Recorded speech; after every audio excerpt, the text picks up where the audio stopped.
Hey guys, welcome to Motoroids. My name is Amit and this is the all-new Yamaha FZX. What is the raison d'etre of the existence of this bike, you might ask? And the simple answer would be that there's no neo-retro kind of a motorcycle in the 160cc segment, and Yamaha is taking this opportunity to sell to that audience. And I really think that this concept is working because, as far as I know, talking with a few dealerships, these motorcycles are flying off the shelves. Now, I know that a lot of people have not quite liked the way this motorcycle looked in the pictures and during the initial images that came out with the press release. But trust me, in the real life, this motorcycle looks a little bit different, because while it looked very toyish in the images, it does have quite some substance to it. And if you compare the dimensions, although the wheelbase is exactly the same as the FZS at 1330 mm, this motorcycle is actually 30 mm longer. It's about 5 mm wider and about 35 mm taller than the FZS. So yes, it has a lot of street presence, and while the design elements might not be exactly to my taste also, I understand that a lot of takers for this motorcycles have been coming to the Yamaha showrooms and have quite liked the way it looks, primarily because it's slightly retro styled, and they quite like the way it carries its girth on the road. It really has a lot of presence. It has a massive tank and it doesn't quite look as small as it did in the pictures. So if you thought that this motorcycle wasn't very good looking, probably you need to go to the Yamaha showroom and have a look yourself. Alright, so now let's talk about what else is there to understand about this motorcycle. So first and foremost, there's a lot of metal, and you'll see it in places like this extension here. Although there is no space underneath, but there is metal here. The fenders are metallic. These braces are metallic. This headlight is not metallic, but this tank definitely is. And what else is metallic is this grab rail, which I'm pretty sure a lot of people are going to remove as soon as they drive away with their motorcycles from the showroom, because that would really give this motorcycle a more retro kind of a look. So I really believe that while Yamaha have tried to give it that scramblerish kind of look, it isn't exactly a scrambler look, and removing that grab bar, which by the way is very functional, would give it a slightly more sleeker look. What doesn't really gel with the design otherwise as well is this headlamp and the console, which doesn't quite flow with the rest of the motorcycle. What I really believe is that if this was a retro styled cowled kind of a headlamp, it would have gone even better with this whole design. However, you cannot really fault Yamaha with that headlamp, and they have used a unique design here. You have these DRL rings surrounding this projector LED, and you have high beam and low beam within this LED unit. And by the way, you cannot turn the bike on till the time this side stand is engaged, so you have to disengage it before you start the motorcycle. And once you have done that, as you would see, the high beam and low beam are embedded within the LED headlamp, and once you turn the headlights off, the DRL ring dims and it gives a unique kind of a look to the front of this motorcycle. So when the headlights are turned on, the DRLs are dimmed, but when only the DRLs are on, they are a shade brighter. Now, a few other design elements that you'd probably be interested in. You have these 10-spoke 17-incher wheels up front with 282 mm discs. The braking is as good as the FZ, because this motorcycle in essence is the FZ under the skin. It's exactly the same, the wheelbase, the chassis, the suspension, everything else, apart from these front forks, which are 41 mm by the way, and are again shared with the FZS, but they come with these boots or gaiters. You have this ABS branding here and a contrasting titanium finished brace here. I would have really loved the blinkers to be LED, but they are not, they are bulbs. Now, another important thing, this branding of FZX that you see here is different on the black and the copper colors, but if you go with the blue color, it comes in the form of a sticker. So this 3D kind of lettering is available only in the black, the matte black and the matte copper, and the third color, which is the glossy blue, you won't get this there. You'll get a sticker along with a number 1 stickering on that color. So that's another difference. One more thing that you do well to notice is that on the black and the copper, you get a two-tone seat in black and grey, while on the blue color you get a monotone seat in brown color. The seat here is a tuck and roll type, and you have this contrasting stitching here, and the seat height here is slightly more than FZS, while there you have about 790 mm, you have 20 mm higher seat height here, and me being 5 feet 10, I really cannot put my heels to the ground if I'm keeping the motorcycle flat and level. So for the shorter riders amongst you, for 5 feet 3, 5 feet 4 or shorter people, this seat height may be a bit of a trouble.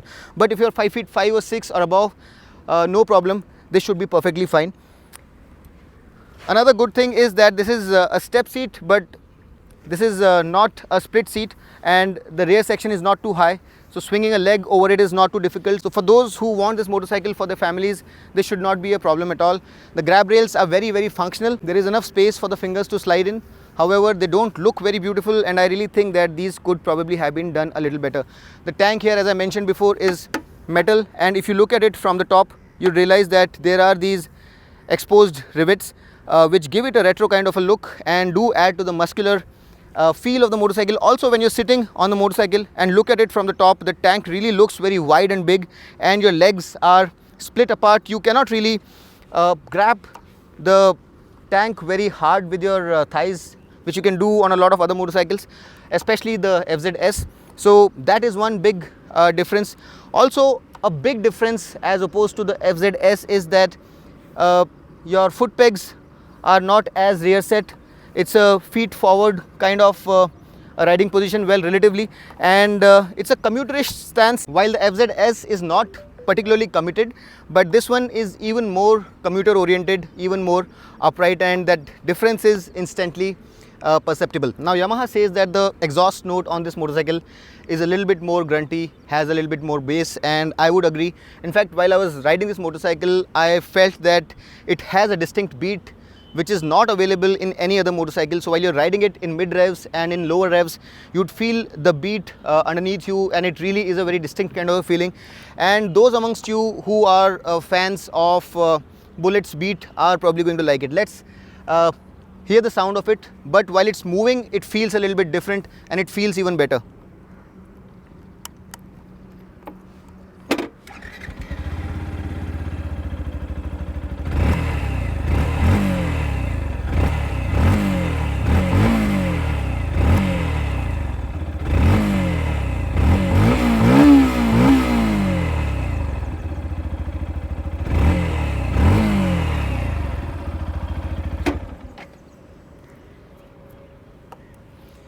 Now the engine here is the familiar 149cc SOHC 2-valve air cooled unit, and it produces the least in the segment, 12.4 PS at 7,250 RPM.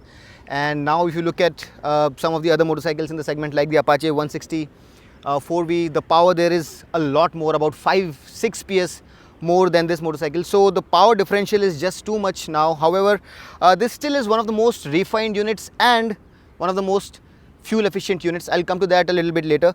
But the torque here is also the same as the FZS, 13.3 Newton meters at 5,500 RPM. So those numbers are pretty much the same, and the gearing also seems to be almost exactly the same. So the performance is very comparable with the FZS, and if you like the easygoing nature of the FZS, you are going to love this motorcycle as well. Now let's have a look at the switchgear as well, and the switchgear quality is pretty good, as most of the Yamaha motorcycles come with the very reliable and well finished switchgear. We don't have any complaints here, except one, that it doesn't have hazard lights, which by the way you can have as an accessory. These mirrors can also be had in chrome. These mirrors, by the way, are reasonably functional. They are not the widest that we have seen, but they are pretty good, and you don't really have to tuck your elbows in. This is the electric starter, and you have this little bar and weight, which is a 4 unit. This isn't very functional. The gear levers are reasonably well finished, and the clutch action is very smooth and light. The switchgear action is also pretty solid, no complaints there. Turn indicator, high beam, low beam.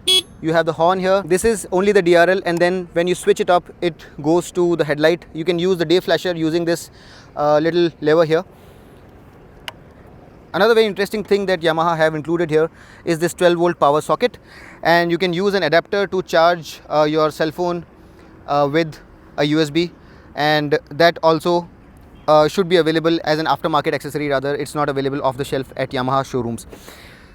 The instrument console is also all new, and the design here, although it's inverted colors and it reminds you somewhat of the FZS, this is not exactly the same. And the tacho here is a circular design, and apart from that you have a big readout for speedo, you have the fuel gauge here, a clock, you have a trip, another trip, fuel trip, and that's about it. Telltale lights include turn indicator, high beam, neutral, engine malfunction light and ABS light, which reminds me that you have a single channel ABS here, and the braking is as good as we have seen on the FZS, so no complaints whatsoever there. The fuel tank cap here is not a hinged unit and you have to remove it, and this is what the key looks like. Just in case you want to know, this motorcycle comes with a main stand. Of course it has a side stand, but it doesn't have a kick. Now talking about the braking, the tires also here are a little different from the FZS, and you have a 100 section tire, which is a pretty fat chunky unit, and a 140 section unit at the rear. And what really complements that fat chunky appearance is the fact that these are block units. So while some might think that these might be useful in doing some soft roading, but that is definitely not the purpose of these tires. These tires with that pattern are supposed to make the motorcycle look even more imposing, even more intimidating, to add to its road presence, and that's the primary reason why these type of tires are there. The tire brand here is the MRF MoGrip Meteor FC up front, and another good news is that you have MRF Revs radial tires at the rear, so that's something really nice, because a lot of other motorcycles in this segment don't get a radial unit. At the rear there is not much to talk about. You have this beautiful tire hugger, which again adds to the chunky appearance of the motorcycle. You have bulb blinkers, these two reflectors, and the tail light is all LED as well. The rear foot pegs are of great quality, and so are the front foot pegs. I really believe that the brake lever could probably have been a little better. Now since this motorcycle comes with these block pattern tires and gives you an impression that you probably can take it for soft roading, Yamaha have included this bash plate also, which is done in metal, so that's a good thing also. And the ground clearance here is about 165 mm, which isn't class leading but is reasonable enough and would take you over some of the bad bumps without scraping its belly. A great feature of the Yamaha FZS has always been its fuel efficiency, and this motorcycle sharing all its mechanicals with that motorcycle means that you'd easily get 50 to 55 kmpl of fuel efficiency on this motorcycle, which is definitely the best in the segment. And if you are looking for a motorcycle which you are going to use primarily in the city, not for long rides, not for your weekend corner hunting, then this motorcycle should suit you well, and with the spiraling fuel prices, it should save you some money as well. Now the front fork is a 41 mm unit, and at the rear you have a 7-step adjustable suspension, and the suspension setup is more softly sprung as compared to the FZS, and this is going to keep your behind very comfortable, and even over bad surfaces this motorcycle glides. This is a very comfortable motorcycle, and by riding it once you realize that it has been specially tuned to be ridden within the city, and the suspension isn't as stiff as you would find on some other 160cc motorcycles. So in terms of comfort, this motorcycle is the one to go for if you don't want a very sporty ride. I really wish that the transmission here was improved, and it's still the same 5-speed transmission that we have seen on the FZS. I really believe that this platform needs an upgrade in terms of performance, in terms of transmission, and it has to really keep up with the other motorcycles in the segment, where you get more power, you get a better top speed, and generally better performance. But for someone who's not looking at that aspect, someone who's looking more at the refinement and the presence, the looks of it, I still think that the FZS and the FZX Duo still hold their own in a way. And for those who are looking for that kind of an application, I really think that this motorcycle might suit them if they like the looks of it. That is, it doesn't work for me, but it might very well work for you. In terms of performance, there is not much to write home about. It's a very smooth unit.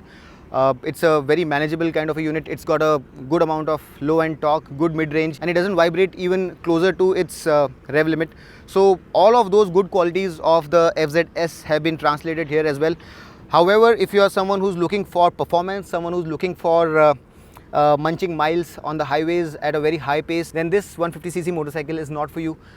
This is for those who are looking more for a commuter motorcycle which has a character and returns them good fuel efficiency and has a proven, tried and tested engineering and a very reliable international brand backing it. Now the FZX comes with the optional Bluetooth connectivity in the form of the Yamaha Y Connect app, and by connecting your smartphone with the instrument console, you can get access to a lot of features. For example, you can get missed call and incoming alert, you can get SMS and email alert, you can get app connectivity.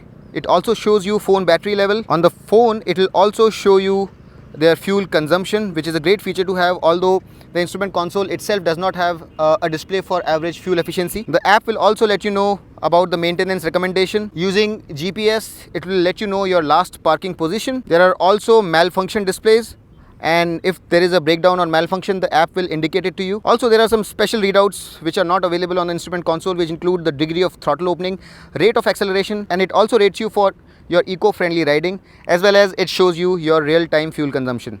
Finally, this app connects to multiple riders and maintains a ranking of the riders in terms of distance traveled and how eco-friendly their riding has been. I must, however, mention that this instrument console and the Bluetooth connectivity app does not come with turn-by-turn navigation, which is available in a few other instrument consoles, and that feature should by all means have been included in this Bluetooth connectivity app. There are three colors to choose from. One is this matte black, the other one is the matte copper, and the third one is the race blue, which has a slightly different stickering as well. The warranty here is 2 years, 30,000 kilometers standard, and you can extend it further by 3 years and 40,000 kilometers. Now with that discussion, we come to the all important aspect of price, and there are two variants. The first one is the non-Bluetooth variant, which is available for 1,17,000 rupees ex-showroom, and if you compare it with the Bluetooth version, that one is available for 3,000 rupees more, for 1,20,000 rupees ex-showroom. Now that price is slightly on the steeper side. If you really ask me, it's one of the most expensive motorcycles in the 150-160cc space. However, there is no other motorcycle with this kind of styling, neo-retro kind of a look, and that is what has egged on Yamaha to bring this product in the market, and the way it has been flying off the shelves, as I understand, just underlines the fact that they have caught on to the right clientele, the right audience, and that's why they're charging the premium. So if you're going for the FZS, you will probably save about 8,000 rupees if you compare the Bluetooth version to the Bluetooth version ex-showroom. And if I were you, I would probably go for the FZS because I like that motorcycle in terms of the way it looks. However, if you're someone who's looking for something more classic looking, here it is, the Yamaha FZX, and trust me, you really need to check this motorcycle out at the showroom to understand how it really looks in the flesh, because it doesn't quite look the way it does in the images. It looks more substantial and has more meat to it. Now, if you live in or around Navi Mumbai and if you want to check out the new Yamaha FZX, you should visit Naman Yamaha, which is located in Panvel opposite Orion Mall, and the link to their website and their phone numbers and everything else is provided in the description. I really hope that this video was of some use to you. If you liked it, don't forget to hit that like button, subscribe to Motoroids, press that bell icon, and always put Motoroids in your searches if you like our in-depth long format videos. Until next time then, this is Amit Shangani signing off. Rev hard, rev free, and ride safe.